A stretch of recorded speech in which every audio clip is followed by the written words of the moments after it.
One Piece chapter 1079, man. Wow, Shanks. That's like Shanks. Like anytime like it's like one word, one name, you just know like okay, something bad happened. Like Shanks is that dude, man. Are you kidding me? This dude takes out the whole crew by himself. Like Kid did all this talking like, yeah, I ain't turning back. It ain't gonna go like last time. We couldn't get an audience with this man.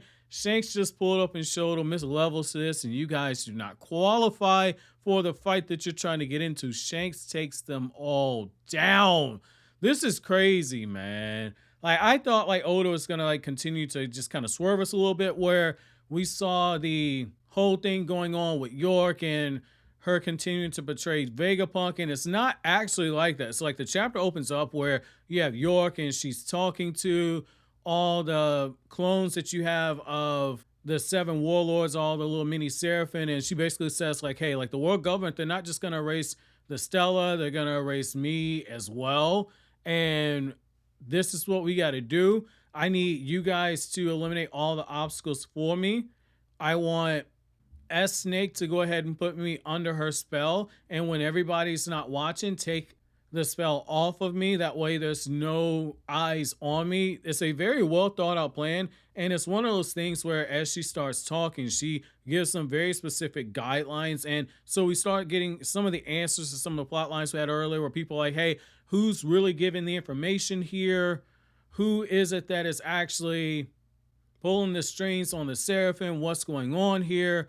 And so I like that we got to see a little bit of that flashback before we just jump all the way over to what's going on the island where Shanks is at on Elbaf. So when Kid and all of his minions are pulling up, Kid's doing all this talking, and you have the people that are part of Shanks Alliance. You got the Frog Toes ribbiting, you got the Adventurer pulling up, you got everybody and their mom associated with Shanks coming in here trying to talk the Kid Pirates out of turning around. And what you see here is that Killer is telling Kid, like, do not underestimate them. At the end of the day, we are on the new world. And Kid's like, look, like, I can't believe these guys are this weak and they're part of Shanks' operation. However, I'm not going to go easy on them, even if they're newbies.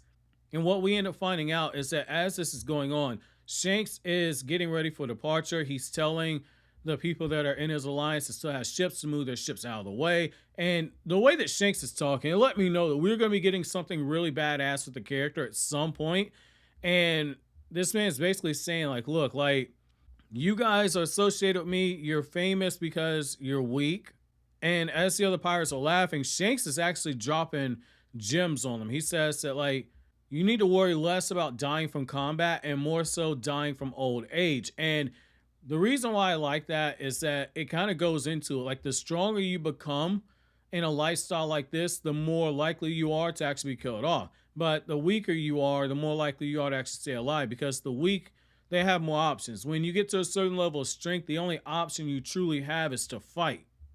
And so I did like that little message that Oda put in there, because it kind of goes back to that old saying, with great power comes great responsibility. The stronger you get, the more likely you are to have to use that strength to defend others, which means that you don't really get a normal life. You don't really get the luxury of getting into old age and dying of old age, because chances are you might lose your life in this life trying to protect someone weaker than you or trying to protect your crew. You're always going to be into conflict. So I like that you see that, and I like how you see how things are a little bit different with Shanks' main crew, because as they're packing up and getting ready to leave, you got some of them saying like, hey, we can take care of the Kid Pirates. Don't worry about it. Shanks is getting the information. And one of the things Shanks tells him is like, hey, do not underestimate these kids. Look at how fast they've been growing. Shanks wants all the detail that they have on Captain Kidd. And what I like about that is that it shows that even though Shanks is very powerful, Shanks at the end of the day isn't underestimating his enemy. He knows he can probably win, but he at least wants to make sure all of his bases are covered.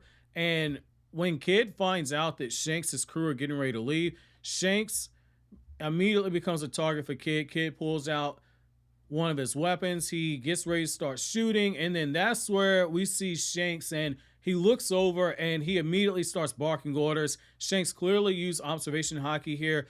And what we end up seeing is that Shanks goes immediately into the battle. And when Kid finds out what's getting ready to happen, that Shanks is coming for him, all of a sudden Shanks pulls up. Supreme King Hockey gets used. Some of the members on Kid's crew, they're immediately taken out just by that alone. By the time Kid himself is face to face with Shanks, Shanks immediately bodies everyone. And he bodies Kid to the point where he's not even moving. And some of the people on his crew actually think that Kid is dead. Now, obviously, Shanks didn't kill the guy, but it's one of those things where because you see how strong Shanks is, it lets you know he could have killed the entire crew in one moment if he wanted to. And what I like about this is that it shows you in a very short way that Shanks deserves the title of Yonko. Like, we already had expectations just based off of what we saw with Whitebeard and Marineford and what we saw Big Mom on Whole Cake Island and Kaido when it came to what happened in Wano. And I feel like you need to see this huge display of power from Shanks just for the fact that Luffy and them, they did the impossible. They took down not just one Yonko, but two Yonkos. And so it's one of those things where when you see them, you might have a tendency to say like, oh man, hold on a second. So maybe, just maybe, they can actually run the gauntlet on the Yonko. It's like, no, even with the Yonko, there are tiers to this. And Shanks is just in a whole tier by himself. And so I like how as that's going on, Dorry and Broggy immediately let them know like, hey, you guys were shooting shots off at us. Just know that what comes around goes back around as well. And they destroy one of the ships. And the narrator lets us know like the Kid Pirates have been taken out and that Shanks is the one victorious. And we see how Shanks earlier in one of the previous chapters, it's like, you can give us your roll pony glyph and you can be on your way, or I can fight you and you can give me the roll pony glyph after I leave you near death. And that's exactly what happened here. I like that Oda chose this route because this is one of those things where it was very, very much needed because it just shows us how much more Luffy and Law and Kid actually have to grow. And if Shanks say theoretically he's going to be the final boss, which I don't think he will be, but say he is the final boss, or at the very least he's the final Yonko that Luffy and them have to fight, it's one of those things where you at least know they got a whole lot more to actually grow through. I kind of feel like they might be building Blackbeard up for that. And Luffy and Blackbeard, the history is there. It's one of those things where you can't go wrong with either one.